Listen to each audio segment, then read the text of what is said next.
금요 모임을 시작하도록 하겠습니다. 아멘. 마이크를 꺼야 되는데 어디 갔거는지 들어가서 안 나와.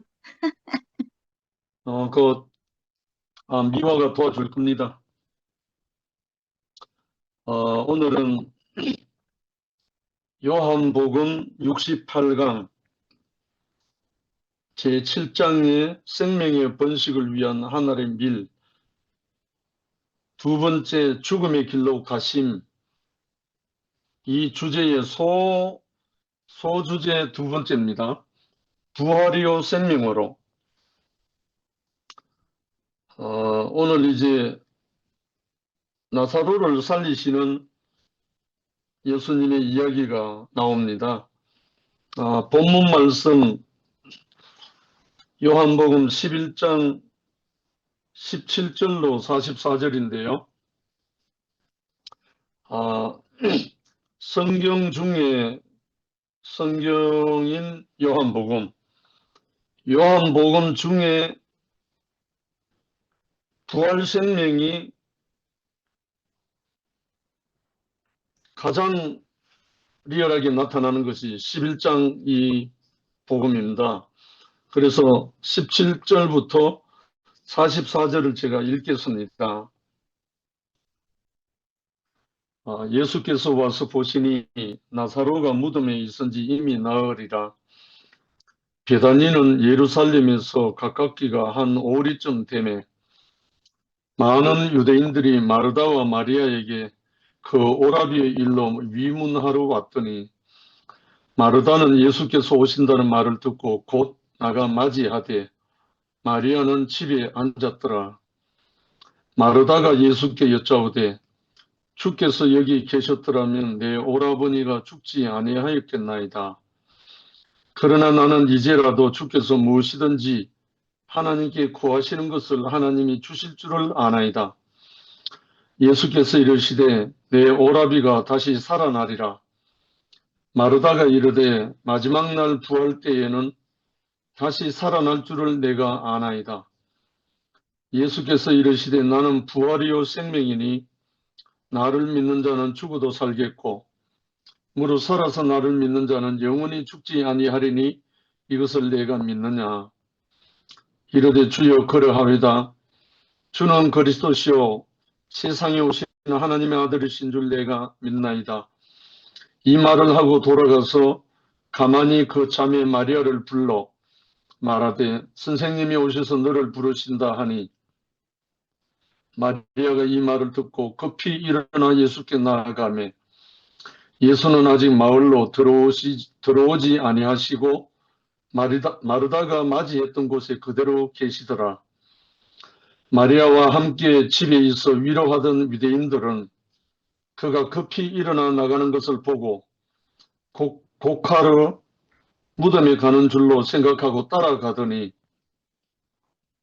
마리아가 예수 계신 곳에 가서 배웠고 그 발 아래 엎드려 이르되 주께서 여기 계셨더라면 내 오라버니가 죽지 아니하였겠나이다 하더라. 예수께서 그가 우는 것과 또 함께 온 유대인들이 우는 것을 보시고 심령의 비통이 여기시고 불쌍히 여기사 이르시되 그를 어디 두었느냐. 이르되 주여 와서 보옵소서 하니 예수께서 눈물을 흘리시더라. 이에 유대인들이 말하되 보라 그를 얼마나 사랑하셨는가 하며 그중 어떤 이는 말하되 맹인의 눈을 뜨게 한 이 사람이 그 사람은 죽지 않게 할 수 없었더냐 하더라. 이에 예수께서 다시 속으로 비통히 여기시며 무덤에 가시니 무덤이 굴이라 돌로 막았거늘 예수께서 이르시되 돌을 옮겨 놓으라 하시니 그 죽은 자의 눈이 마르다가 이르되 주여 죽은 지가 나흘이 되었음에 벌써 냄새가 나나이다. 예수께서 이르시되 내 말이 너가 믿으면 하나님의 영광을 보리라 하지 아니하였느냐 하시니 돌을 옮겨 놓으니 예수께서 눈을 들어 우러러 보시고 이르되 아버지여 내 말을 들으신 것을 감사하나이다. 항상 내 말을 들으시는 줄을 내가 알았나이다 하니 그러나 이 말씀하옵는 것은 둘러선 무리를 위함이니 곧 아버지께서 나를 보내신 것을 그들로 믿게 하려 함이니이다. 이 말씀을 하시고 큰 소리로 나사로야 나오라 부르시니 죽은 자가 수족을 배로 동인 채로 나오는데 그 얼굴은 수건에 쌓였더라. 예수께서 이르시되 풀어놓아 다니게 하라 하시니라. 아멘. 이 대목은 죽은 지 나흘이나 되어서 바위 굴 속에 이미 장사돼 있죠. 그 나사로를 찾아가서 나오라 해가지고 다시 나사로의 육체를 살린 거잖아요. 근데 여기 이 대목에서 마르다가 선생님 예수에게 주님이 여기 계셨더라면 내 오라버니가 죽지 아니했겠나이다 이렇게 말합니다. 이 말을 우리가 깊이 인식할 필요가 있죠. 주님과 함께 있으면 사망이 오지 않는다는 말이죠.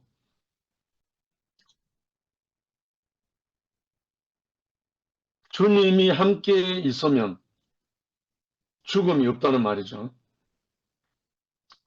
그리고 예수님이 나는 부활이요 생명이니 나를 믿는 자는 죽어도 살겠고 무릇 살아서 나를 믿는 자는 영원히 죽지 아니하리라. 이것을 내가 믿느냐 하니까 마르다가 마지막 날 부활 때에는 다시 살 것을 믿나이다 이렇게 말했어요. 이 대목이 오늘날 모든 종교인들의 모습하고 동일하잖아요. 그리고 예수님은 이 나사로가 죽었다는 것을 전에 들었어요. 전에 들었는데도 바로 가시지 않고 이틀을 더 지체했다는 거예요. 머물렀다는 거예요. 죽었다고 와달라고 전가를 했는데 거리로 안 가고 더 당신이 하실 일을 하고 지체하고 죽은 지 이틀 되는 날에 연락을 했는데 이틀을 더 지체하다 보니까 나흘이 된 거예요. 나흘. 완전히 죽었다는 말이죠. 그래서 예수님이 무덤 앞에 가서 막아놓은 돌을 치우라고 하니까 마르다가 이미 죽은 지 나흘이 돼서 냄새가 납니다. 더 이상 뭘 하시려고 합니까? 이렇게 만류하는 장면이 나오잖아요. 근데 예수님이 마지막에 뭐라고 말했잖아요.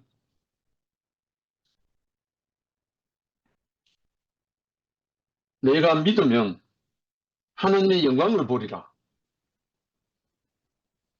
참 이 대목이 정말 제게 깊이 밀려왔어요.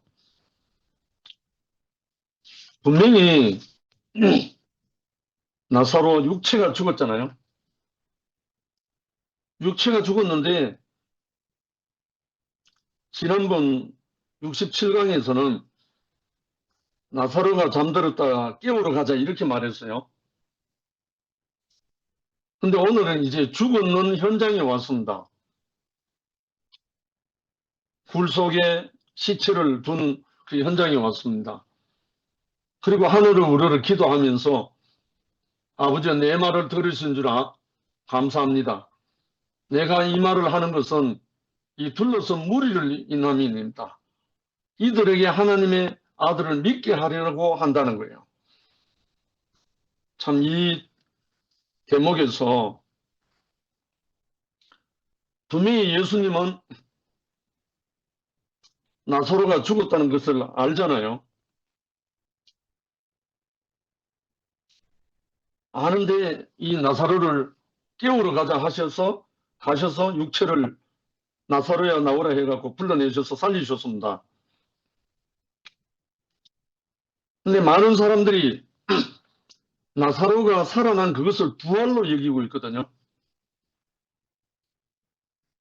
분명히 예수님이 마르다에게 나는 부활이라 생명이니 하는 말씀을 했습니다. 근데 나사로가 다시 살아난 것은 예수 그리스도 안에 있는 부활을 예고한 거지, 나사로가 살아나온 그것을 부활이라고 말하지 않거든요. 만약에 나사로의 육체가 살아난 것이 부활이라면 다시 죽지 않아야 됩니다.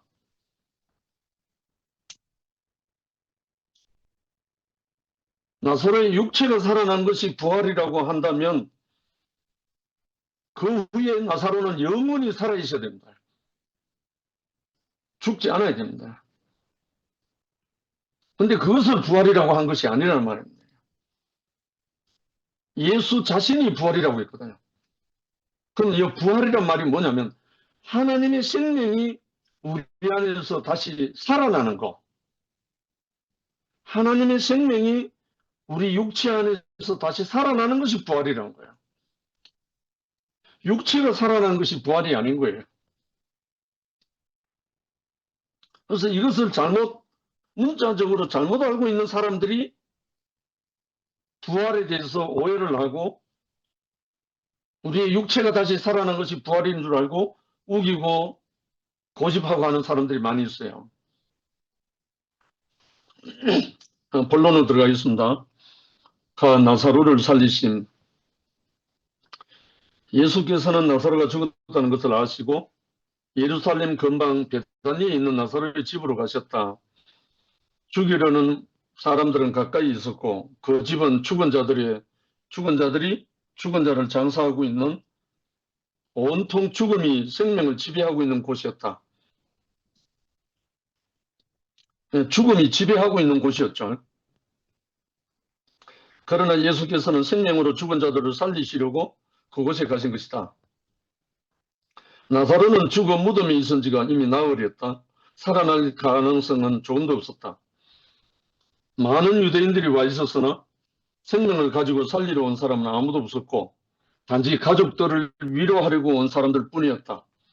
또 그들 중에는 소경의 눈을 뜨게 한 이 사람이 그 사람은 죽지 않게 할 수 없었더냐 하며 비아냥거리고 조롱했다는 말이죠. 마르다 역시 급히 마중을 나와서나 주께서 여기 계셨다면 내 오라버니가 죽지 않았을 것입니다 하고 원망 비슷하게 했죠. 그러나 나는 이제라도 주께서 무엇이라도 하나님께서 구하시는 것을 하나님이 주실 줄 믿습니다. 여기서 마르다의 믿음을 우리가 생각할 수 있죠.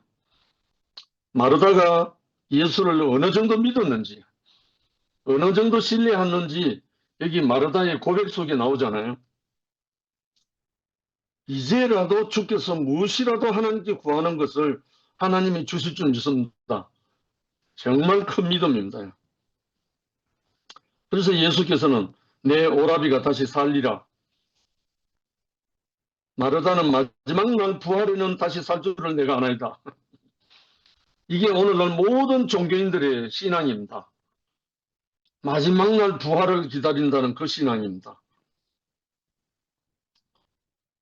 주님은 다시 나는 부활이요 생명이니 나를 믿는 자는 죽어도 살겠고 살아서 나를 믿는 자는 영원히 죽지 아니하리니 이것을 내가 믿느냐 하셨고 마르다는 주는 그리스도시요 세상에 오시는 하나님의 아들이신 줄 내가 믿나이다. 이렇게 고백했습니다. 지난 공가에서도 말씀드렸듯이 예수님이 이 땅에 3년 반 동안 공생에 사역하시는 동안에 제일 믿고 쉬고 안식하고 무시로 드나들던 집이 바로 이 마르다와 마리아 나사로의 집이었습니다. 베다니에 있는 집. 그래서 마르다와 마리아 나사로는 예수님 사랑을 독차지했던 그런 가족이죠. 어누이가. 그런데 이들의 예수님을 어느 정도 신뢰하는지 여기 이제 나타나는 거죠. 뒤에 나온 마리아도 무덤에서 돌을 옮기라고 했을 때 죽은 지 나흘이 되면 냄새가 납니다. 주님은 내가 믿으면 하나님의 영광을 보리라 하지 않았느냐 하시니 돌을 옮겼다. 결국은 죽음이 모든 사람을 지배하고 있었다는 거죠. 마리아나 마르다나 죽은 나사로나 거기에 위문하러 온 유대인 모든 사람들 속에 죽음이 지배하고 있었다는 거예요. 이 대목에서 제가 하나 예화를 증거를 하나 드리고 싶은데요. 제가 대구에 온 지 한 몇 년 됐는지 모르겠는데 그때 지금 대구에 이기택 형제라고 있잖아요. 이기택 형제의 형 이정관이라고 있어요. 이정관. 근데 이 형제가 36살에 그때 간암인지 위암인지 모르겠는데 폐암인가 간암인지 모르겠는데 암에 걸려가지고 우리 상근 형제가 일찍이 좀 마음에 각오를 하라는 의미로 진단을 했는지 모르지만 시한부 3개월이다라는 것을 이야기했어요. 그래서 이 선고를 받고 이 형제가 돌변을 했어요. 뭐 대국에 나오긴 나왔는데 뭐 그렇게 열심히 말씀과 교회 생활은 안 했는데 결혼한 지 한 1년 남짓 됐었어요. 근데 그 시한부가 암 선고를 받고 난 다음부터 돌변을 해가지고 이엘레 목사님과 창세기 형제들과 교회를 사자마서 욕을 하고 난리가 났습니다. 자기 이제 인생이 그렇게 드러나니까 절망이 밀려와갖고 완전히 그냥 보는 사람들마다 욕을 하고 행패를 부리고 막 그렇게 하고 있었어요.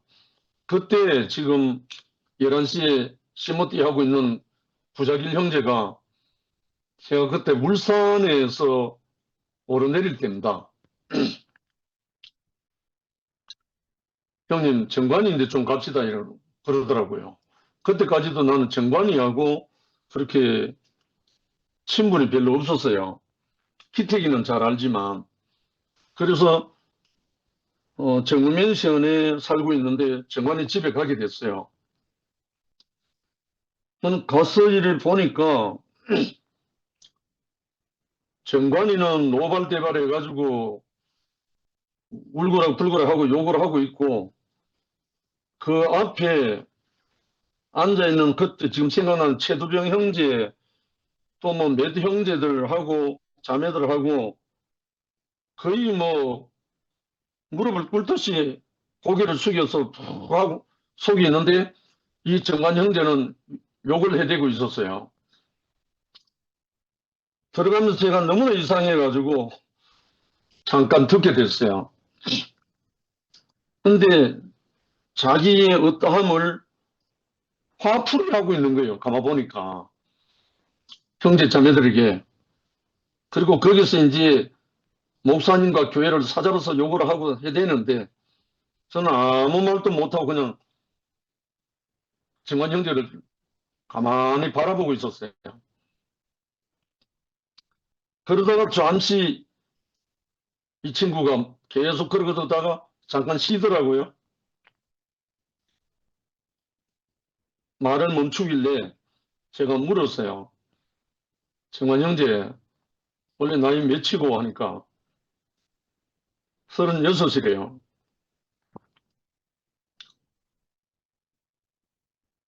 근데 뭐 때문에 그렇게 분노가 일어나노 하니까 제가 이제 시한부 인생으로 이제 얼마 안 남았다 이거예요. 그래? 그럼 예수는 33세에 처형당했는데, 그럼 니는 36살 같으면 예수보다 오래 살았네. 근데 그 말을 하니까 정관이가 흠칫하더라고요. 그러고 난 다음에, 아니 형제는 그동안에 뭐 했는지 모르지만 예수님은 죽을 죄가 하나도 없었다. 오직 하나님의 나라와 모든 사람을 구원하기 위해서 했는데 너무나 억울하게 십자가에 처형당했다. 그런데 처형당하면서 예수님은 저들의 죄를 저들에게 돌리지 마옵소서, 저들이 알지 못해서 그렇습니다 하면서 오히려 그들을 위해서 중보 기도를 하고 마지막에 다 이뤘다 하시고 갔다.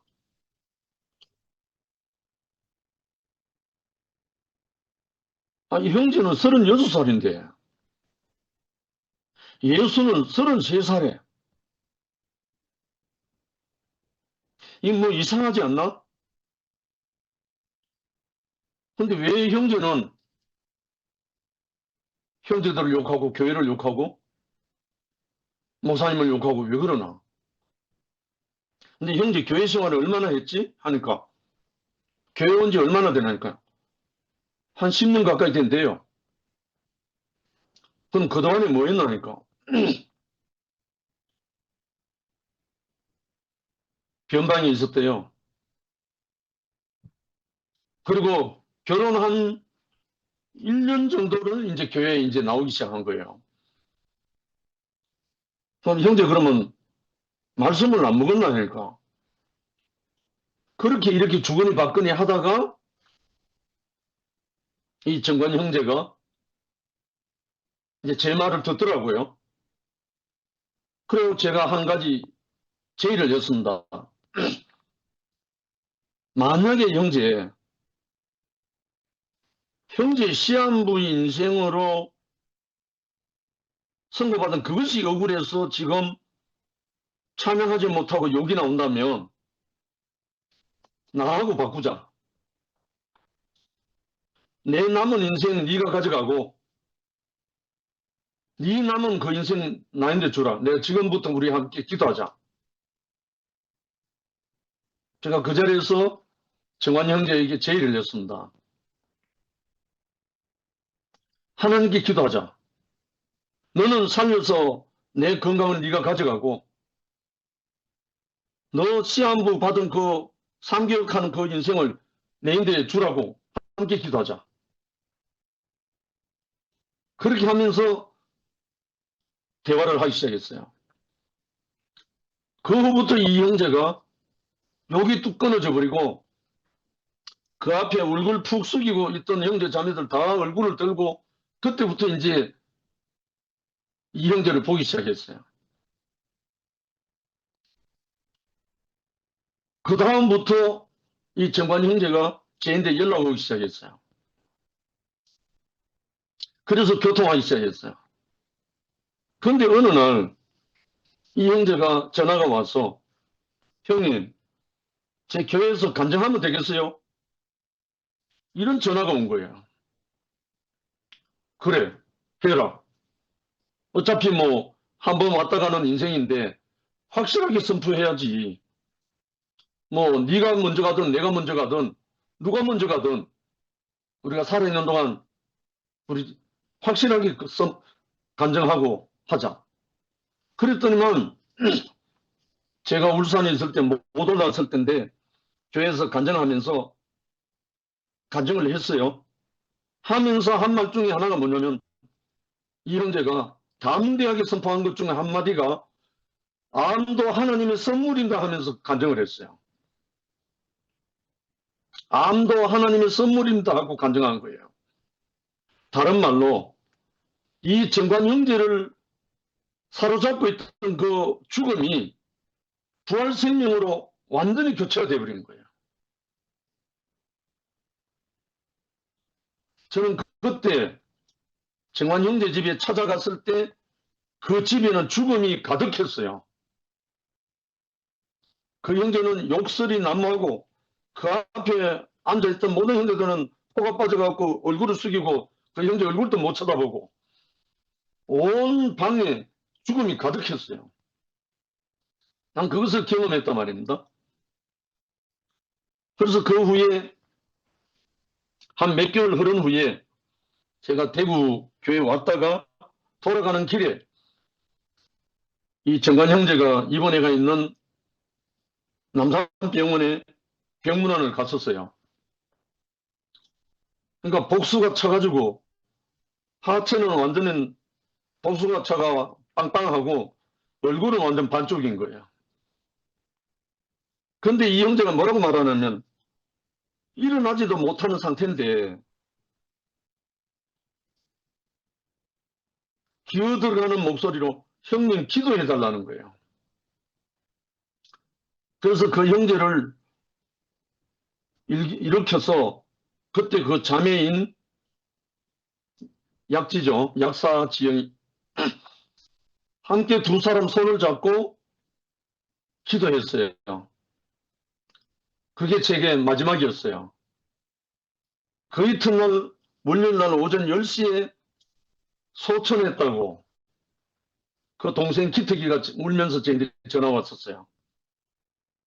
그래서 제가 휴가를 내고 올라와서 한성 형님과 함께 장례를 치른 일이 있었습니다. 제가 오늘 이 나사로의 죽음과 온 집이 죽음으로 지배당하고 있던 그 내용을 읽고 있는데 제게 이 부활생명이 나타나는 거예요. 보여지는 거예요. 그리고 전혜리 자매 알잖아요.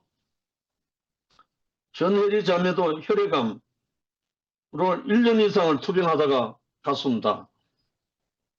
그 1년 이상 병원 모임을 그래서 하게 됐거든요. 혜리 병실에서. 그러고 난 다음에 마지막 소천할 때까지 부활 생명의 찬양이 넘쳐 흘렀습니다. 결국은 뭔가 죽음은 뭐고 부활은 뭔가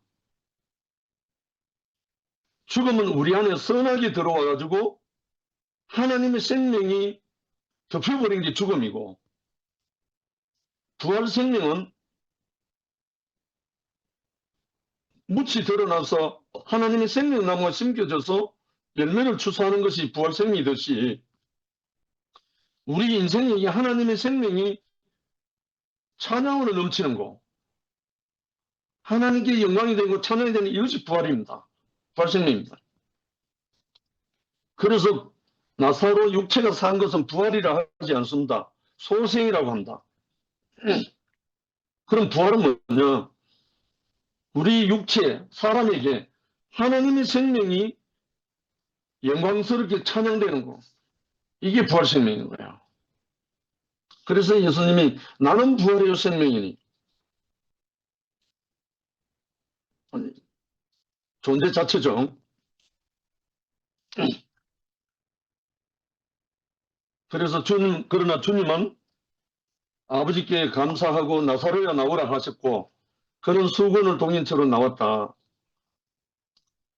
어떻게 이런 일이 있을 수 있는가? 아무도 알 수가 없다. 그러나 믿음은 이것을 받아들인다. 주님은 생명을 주러 오신 좋은 목자이시고 우리는 그에게서 새 생명을 받았다. 새 생명 안에서는 이 사건이 새롭게 조명되고 경험되는 것이다. 나사로에 썩어가던 시체는 다시 살아났다. 성경에는 이런 예가 들어있다. 이것이 처음이 아니거든요. 죽었던 딸을 살린 적도 있고 몇 군데 나온다. 기독교 안에만 있는 게 아니고 다른 데도 있어 이거는. 육체가 소생하는 것은 다른 데도 있습니다. 그러나 모두 다시 죽을 육체였다.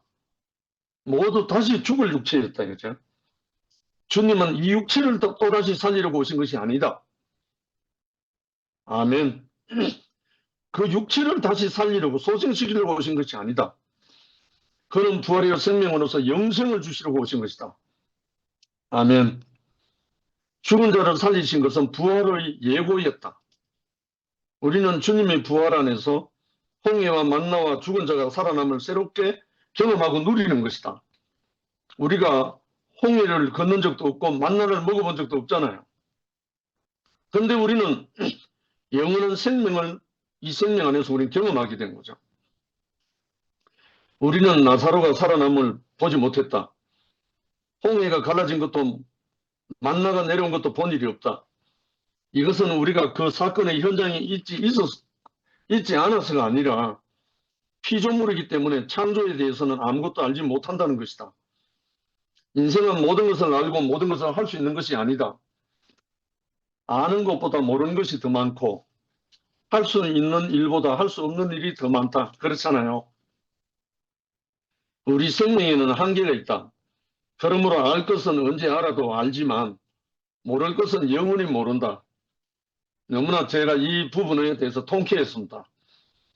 우리가 모를 것은 영원히 모르기 때문에 그것까지 알 필요는 없는 거예요. 우리 인생이. 두 번째나 예수님은 새 생명을 주러 오셨다. 생명이 달라지면 보는 것과 아는 것, 누리는 것이 달라진다. 하루살이가 모르는 내일을 하리는 상식적으로 알고 있다. 이와 같이 옛 생명 안에서 모르는 일을 새 생명 안에서는 당연히 안다는 것이다. 어제 목요 집회에서 은정자매가 간증을 하는데 정말 동이 서에서 먼 것처럼 너무 달라진 은정자매의 간증이었잖아요. 정말 보고 넘길 수 없는 그런 은정이었잖아요. 틀리다고 싶은 거는. 근데 은정자매가 어제 그 간증을 하는 거 보니까 오늘 이 말씀처럼 완전히 다른 차원으로 옮겨진 거예요. 생명이. 옛 생명 안에서 모르는 일을 새 생명 안에서는 당연히 안다. 그렇잖아요. 제가 한 형제를 만나서 어두움에서 빛 가운데로 옮겨지고 난 다음부터 어두움 안에서 생각했던 그런 것들은 다 백해무익하고 생명세계로 옮겨지고 난 다음에는 보는 것, 생각하는 것, 만지는 모든 것이 다른 거예요. 똑같은 꽃을 보고 똑같은 사람을 보는데 전에는 없던 찬양이 나오고 전에는 없었던 노래가 흘러나오는 거예요. 완전히 생명이 다르니까 옮겨지니까. 요한은 베다니의 현장에서 나사로의 살아남을 직접 목격했지만 그때는 아무것도 알지 못했다. 나사로가 살아나는 것을 직접 목격한 요한이지만 그때는 아무것도 몰랐다는 거예요. 만약 그가 알았더라면 주님을 십자가에 버려두고 그때 그 제자들이 도망가지 않았을 것이다. 안 그렇게 했어요?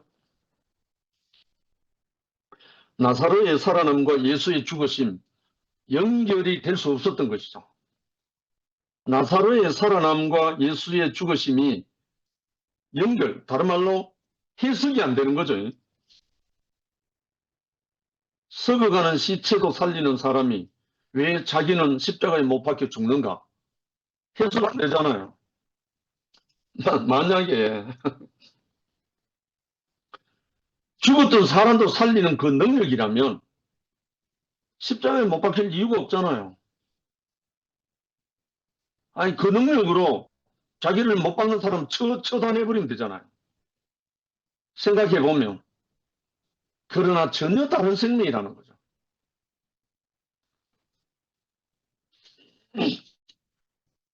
그러나 새 생명을 받은 후에 주님께서 그때 믿음 없는 자들을 보시고 왜 통분이 여기 있었던가를 알고 이 사건을 기록한 것이다.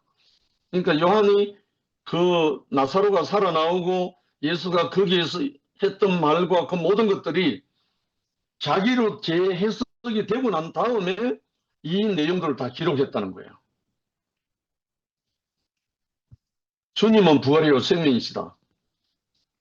그를 믿는 자는 죽어도 살 것이고 살아서 믿는 자는 영원히 죽음을 보지 않는다는 것을 안 것이다. 알고 난 다음에 이것을 기록한 거죠. 주님은 부활이요 생명으로서 우리에게 오셨으나 그 우리의 육신이 그것을 가리고 있었던 것이다. 육체 가운데 매여 있으면 해방이 안 된다는 거죠. 육체에 소망을 둔 사람에게는 부활 생명이 해방이 안 된다는 거죠. 그런데 십자가는 그 육신을 해제시켜 주었고 부활이요 생명이신 주님은 생명의 번식을 위한 씨가 되어 믿는 자들 안으로 한정없이 해방시켰다. 해방되신 것이다. 그러니까 예수의 생명이 오면 육체로 말미암아 닫혀 있는 것으로부터 해방된다는 거예요. 하나님의 생명이 그러므로 육신에 찾아오는 모든 부정적인 것들은 오히려 우리가 받은 참 생명을 해방시켜 주는 것이다. 그래서 우리에게 고난이 오는 것은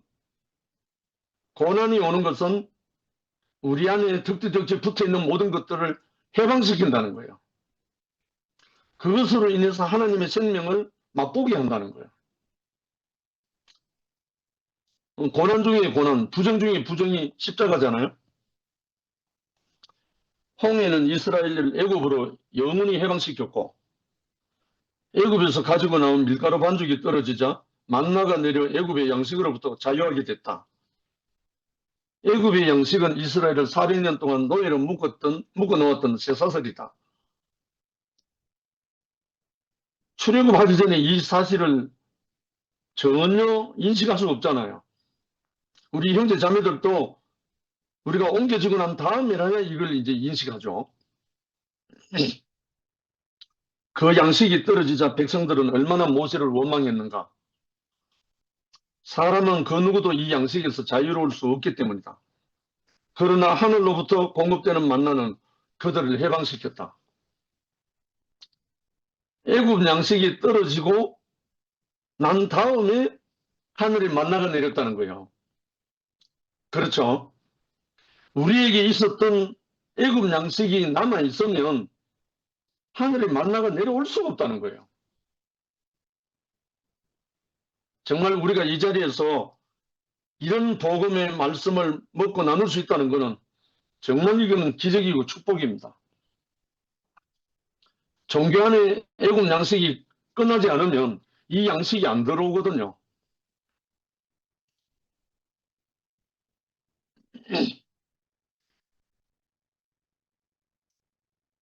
사람은 그 누구도 이 양식에서 자유로울 수 없기 때문이다. 그래서 예수님이 사람이 떡으로만 살 것이 아니요 하나님이 입으로 나오는 모든 말씀으로 산다고 이렇게 사단으로부터 시험 받을 때 첫 번째 대답을 했잖아요. 사람이 떡으로만 살 것이 아니요 이 말은 떡으로 살지만 그것만으로는 사람이 안 된다 이 말이잖아요. 떡이 필요 없다는 말이 아니고 그렇기 때문에 사람은 그 누구도 이 떡 양식에서 자유로울 수 없다. 먹어야 사니까요. 그러나 하늘로부터 공급되는 만나는 그들을 해방시켰다. 그 떡이 애굽 양식이 끝나는 날이 와야 하늘의 만나가 준비된다는 거예요. 여기에 우리는 다 포함되죠. 부정적인 것들은 우리를 더 묶어 놓으려고 원망과 불신과 절망으로 애우고 산다. 물론 우리가 다 경험하잖아요. 지금 몸이 편찮으신 황현 누님, 기수 누님, 정리 누님 다 마찬가지죠. 저도 얼마 전에 그런 혹독한 일이 있었습니다. 그러나 새 생명은 그 자리에서 해방을 기다리고 있다. 그러한 부정적인 것들로 인해서 참 생명의 해방이 온다는 거예요. 제가 이 대목에서 많은 힘을 얻었습니다. 이때 우리의 믿음과 주님을 향한 사랑이 필요하다. 믿음과 사랑. 주는 부활이요 생명이시다. 그를 믿는 자는 죽어도 살 것이요 살아서 믿는 자는 영원히 죽음을 보지 않을 것이다. 여기에 나오는 죽음은 하나님과 분리를 말합니다. 우리의 육신적인 생물학적인 목숨이 끊어진다는 죽음을 말하는 게 아니고 하나님과의 분리가 되지 않는다는 거예요. 우리의 육신의 죽음이 올지라도 하나님과 분리가 안 된다는 거예요. 하나님의 생명에서. 우리 모두가 죽음뿐인 나사로의 집에 있다. 왜냐하면 나사로의 집에는 죽음뿐이었다. 어느 곳에도 생명은 없었다. 세상 종교와 육체는 우리를 우는 사자처럼 두루 삼키려고 하고 애워싸고 있다. 그러나 주님과 함께 죽고 함께 다시 산 생명은 영원히 죽음을 보지 않을 것이다. 결국은 그 예수님과 함께 죽고 함께 산 그 부활 생명은 죽음이 주장하지도 못하고 덮지도 못한다는 거예요. 결국은 예수님이 십자가에서 다 이뤘다는 것은 뭡니까? 승리라는 거예요. 승리했다는 거예요. 하나님의 생명으로 승리했다는 거잖아요. 패배, 사망이 아니고. 다 세 번째, 온 백성을 살려러 가신 부활 생명으로 나사로를 살리신 주님은 또다시 자신의 죽으심으로 만민을 살리게 되었다. 예수께서 나사로를 살렸다는 소문이 퍼지자 유대 종교의 최고 통치기관인 사내들인 공회가 소집되어 대책이 결정되었는데 예수를 당장 죽여 없애야 한다는 것이다. 참 이상하잖아요. 정말 유대인들이 하나님을 믿었다면, 하나님을 신뢰했다면 죽었던 나사로를 살렸는데 왜 예수를 죽입니까? 죽은 자를 살렸다면 박수치고 찬양하고 하나님께 영광을 돌려야지. 그런데 왜 예수를 당장 죽여 없애야 된다고 모의를 합니까? 이게 뭐냐 하면 사단이에요. 사탄의 역사죠. 그러니까 사내들인 공회, 사두개인, 바리새인 그 모든 사람들이 사단을 대신한 거죠. 사단을 대신.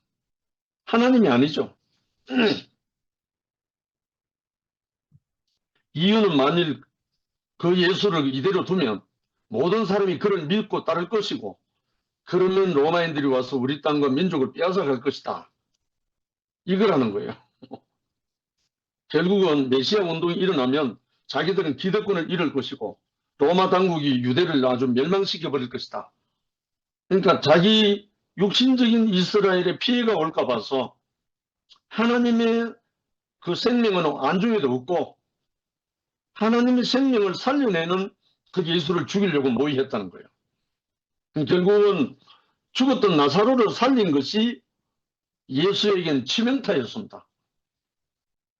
죽었던 나사로를 살렸기 때문에 사내들인 공에 많은 사람들이 예수를 당장 죽여 없애려고 작정을 한 거죠. 사내들인 바리새인과 사두개인들로 구성되었는데 바리새인들은 율법을 준수하여 현세를 축복으로 누리고 마지막 날에는 부활의 영생할 것이라고 믿는 근본주의적인 신앙을 가진 사람들이다. 뭐 이런 건 이제 우리가 뭐 몰라도 되지만 결국은 이 바리새인 사두개인들이 늘 서로 반목하고 싸우는 두 파입니다. 두 노선을 갖고 있는데 한쪽에는 부활을 믿고 한쪽에는 부활을 인정 안 하고 이런 상태입니다. 그런데 이 예수를 죽이는 일에는 의기투합해가지고 하나가 됐다는 거예요. 이 종교와 세상이 다 그렇습니다. 그래서 이 문제를 결정하면서 대제사장이던 가야바 예언을 인용해서 한 사람이 백성을 위하여 죽어서 온 민족이 망하지 않게 되는 것이 너에게 유익한 줄 생각하지 않았느냐, 이렇게 말하는 거예요. 결국은 이거는 예수님의 대속의 사역을 증거한 것이 아니고 대제사장과 바리새인과 사두개인들이 자기들이 살 공의를 하기 위해서 그 말을 한 것뿐이에요. 진정 예수를 대속 사역을 증거한 게 아니고, 이것은 예수를 희생양으로 삼아야 한다는 암시적 선언이었다. 그런데 사도 요한은 이 말은 스스로 함이 아니요 그 해의 대제사장이므로 예수께서 그 민족을 위하시고 또 민족만 위할 뿐 아니라 흩어진 하나님의 자녀를 모아 하나가 되게 하기 위하여 죽으실 것을 미리 말합니다. 요한은 이렇게 해석한다는 거예요. 이날부터 저희가 예수를 죽이려고 모의하고 기록했다. 결국은 하나님은 이들을 역이용하는 거죠. 역이용. 요한은 참으로 예수 안에 있었던 신기한 사람이다. 가야바의 말은 대속적 고난에 관한 예언을 인용했지만 내심은 음흉하고 잔인한 계략적인 말이다. 백성을 위해 고난받는 하나님의 종에 대해서는 관심이 없고 단지 자기들이 기득권 안에서 안전을 확보하기 위해 예수 한 사람만 죽여 없애면 만사가 다 편해지는 것이 하나님 뜻이라고 자기들대로 인용을 한 거예요. 이것은 지극히 정치적인 것이다. 정치가가 이렇게 하는 것은 당연한 일이요. 어쩌면 현명한 일일 수도 있다. 정치와 전쟁은 다수를 위해서 소수를 희생할 수 있기 때문이다. 그러나 이것이 백성을 대신해서 그 죄를 짊어지고 하나님 앞에 나아가는 제사장으로서 있을 수 없는 일이다. 제사장은 희생양에게 안수함으로써 희생양을 자기와 동일시하는 것이다. 자기가 희생양이 아니면 그 제사는 거짓 제사가 되고 만다. 우리 형제 자매들이 이 부분에 이미 우리는 교회 생활을 하고 있잖아요. 여기 미라도 있지만 정말 이 생명의 말씀이 내 자신이 아니면 내가 말과 행실이 다를 때는 우리가 그 자리에 있을 수가 없거든요. 결국은 이 제사장이나 이런 사람들은 완전히 양심의 화인을 맞은 사단의 앞잡이로서 이렇게 하고 있는 거죠. 예수를 죽이는 일에. 가야바는 거짓 제사를 드려 하나님을 속이고 있었던 것이다. 이것이 가인의 제사이다. 이제 가인의 제사가 나옵니다. 가인의 제사는 여기서 끝나지 않았다. 종교와 교권을 정치적으로 지키기 위해서 얼마나 많은 사람을 무자비하게 죽였으며 핍박을 했던가. 그들은 하나같이 교회를 위해서, 그리스도를 위해서, 하나님을 위해서, 성경을 지키기 위해서라는 명분을 내세운 것이다. 가야바는 오늘날도 이런 엄중하고 잔인한 예언을 계속하고 있다고 볼 수 있다. 그러나 교회와 그리고 성경은 이런 방법으로, 즉 반대자를 핍박하고 죽여서 보호되거나 유지될 수 없다. 가야바의 제사는 가인의 제사와 같은 것이다. 물론 여기 가야바, 가인 이렇게 나오지만 오늘날 현재에도 지금 이 일은 계속되고 있습니다. 지금 이스라엘과 하마스 전쟁, 러시아와 우크라이나 전쟁, 이 모든 전쟁 속에는 이거하고 동일한 겁니다. 그리고 기독교 2000년 역사를 보면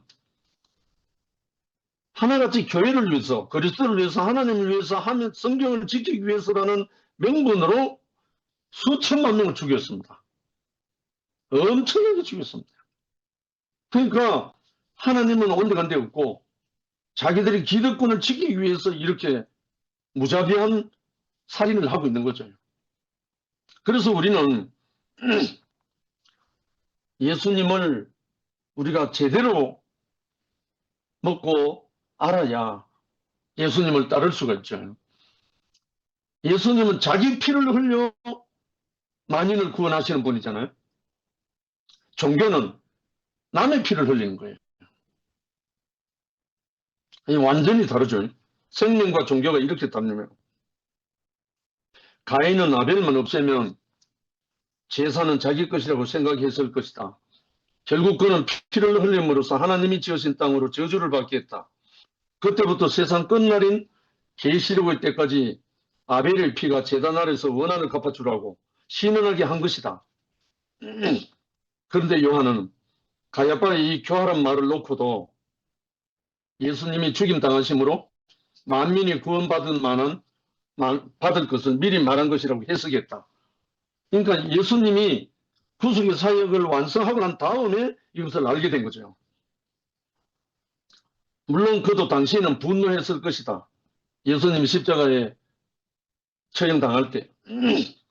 그러나 주님의 구속 사역을 보고 나니까 가야바의 교활함까지도 하나님의 섭리를 이루는 데 사용되었다는 것을 승리자 입장에서 해석한 것이다.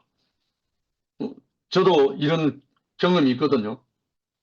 제가 억울하고 당하고 했던 그때는 정말 속상하고 견딜 수 없었지만 지나고 보니까 나를 그렇게 못하게 굴었던 그 사람들이 나를 사람 만든 거예요. 나를 사람 되게 한 거예요. 그래서 나중에 그분들에게 내가 인사를 하고 감사를 했죠. 사탄은 가야바, 가인을 앞세워 예수를 죽이기로 결단했고 다른 유다를 내세워 예수를 팔아넘기도록 조정했고 하나님은 오히려 그들을 역이용해서 아들 예수로 하여금 모든 사람을 살리는 구속의 승리자가 되게 하셨던 것이다. 정말 이렇게 예수님이 6월절 어린 양으로 오시는 거죠. 네 번째 마지막입니다. 예수는 승리자시다. 그래서 이 대목에 마태복음 28장에 나오죠. 마지막 장에 하늘과 땅의 모든 것을 내게 주셨으니 그러므로 너희는 가서 모든 족속으로 제자를 삼아 아버지와 아들과 성령의 이름으로 세례를 주고 내가 너희에게 분부한 모든 것을 가르쳐 지키게 하라. 볼지어다 내가 세상 끝날까지 너희와 항상 함께 있으리라. 이렇게 하시면서 하늘과 땅의 모든 권세를 가진 자신이 주님이 그 하늘과 땅의 모든 권세를 성령으로 제자들에게 부어주신 거예요. 그래서 예수 그리스도의 과정을 거친 그 성령을 받은 사람은 하늘과 땅의 모든 권세를 가지게 되는 거예요. 그래서 승리자로 이 땅에서 하나님의 부활 생명을 살아내는 거예요. 그에게는 죽음으로 가는 길도 나사로를 살리기 위한 길이었던 것처럼 그의 길은 선지자로 예언되었던 길이며 하나님께서 인류를 위해 예비하신 길이다. 하나님은 사탄의 모든 방해를 역이용하여 최종적 승리를 거두신다. 그의 길에 있는 자는 모든 경우가 다 복이 되며 승리가 되는 것이다. 혼돈과 공허와 흑암에 빛이 왔고 사망의 물에서는 땅이 드러났다. 생명이 없는 땅에는 씨 맺는 나무와 채소가 났고 텅 빈 공중에는 새들이 날고 무서운 바다 속에는 고기들이 헤엄치게 되었고 황량한 땅에는 동물들이 뛰어다니게 되었다. 또한 하나님은 흙으로 사람을 지으셨고 생기를 불어넣어 산원에 되게 했고 그 사람을 하나님의 동산에 두어 그것을 지키게 했다. 이것은 참 승리와 축복이 아닌가. 결국은 하나님은 흙덩어리를 빚어서 사람을 지었다는 그 말 속에 생명이 없는 곳에 생명을 넣어서 하나님을 대신하게 한다는 거예요. 이게 부활 생명이라는 거예요. 그러니까 선악으로 덮여있는 모든 인생을 생명의 영으로 불어넣어서 하나님을 대신하게 하는 것이 이것이 부활생명인 거예요. 그래서 성령께서 이 부활생명의 사역을 하시게 하는 거죠. 승리자에게는 모든 것이 다 자신의 승리를 위한 재료와 조건이 되고 패배자에게는 모든 것이 다 패배의 재료와 조건이 된다. 그러므로 주님 안에 있는 자들은 영원하고 완전한 승리자의 영광을 함께 누리는 자들로서 모든 것이 합력하여 좋은 것으로 누리게 된다. 승리자 앞에는 모든 것이 전리품이다. 부정적인 모든 것이 다 긍정적인 것으로 바뀐다. 적지는 나의 요새가 되고 대적은 나의 부하가 된다. 할렐루야. 이 경험을 해보신 분들은 다 알 겁니다. 적지는 나의 요새가 되고 대적은 나의 부하가 된다. 아멘입니다. 이렇듯 모든 문제는 하나님의 창조와 구속 안에서 해석하고 수용하고 적용한다. 그러면 우리는 그의 마지막 승리의 나팔 소리와 함께 순식간에 호련히 변화할 것이다. 이 부활 생명으로 우리가 그렇게 되는 거죠. 부활이요 생명이신 그분을 인해서. 마지막으로 이제 고린도전서 15장 54절 바울의 고백입니다. 썩을 것이 썩지 않음을 입고 죽을 것이 죽지 아니함을 입을 때에는 사망이 이김의 삼킨 바가 되리라고 기록된 말씀이 응하는 것이다. 할렐루야. 우리 주 예수 그리스도로 말미암아 우리에게 이김을 주시는 하나님께 감사하노니 그러므로 내 사랑하는 형제들아 경과에 흔들리지 말며 항상 주의 일에 더욱 힘쓰는 자들이 되라 하신다. 주님은 죽으심의 길에서도 나사로를 살리시고 만민을 살리셨다. 승리하신 것이다. 결국은 예수님이 나사로를 죽은 자 가운데서 소생시켰어요. 살리셔요. 그 나사로를 살린 것이 결국은 예수 자신이 죽음의 길로 갑니다. 죽음의 길로 가는데 결국은 뭡니까? 제3일에 부활 생명으로 우리에게 오시게 된 거예요. 결국은 이것이 예수님이 나는 부활이요 생명이니 나를 믿는 자는 죽어도 살겠고 무릇 살아서 나를 믿는 자는 영원히 죽지 아니하리라 하는 이 말씀을 응하게 하셨고 오늘날 우리에게도 이 부활 생명을 주시기 위해서 성령을 받으라고 하신 것입니다. 이 생명의 나라로 우리를 부활이요 생명이신 나라로 우리를 부르신 주님을 영원히 찬양한다. 감사합니다.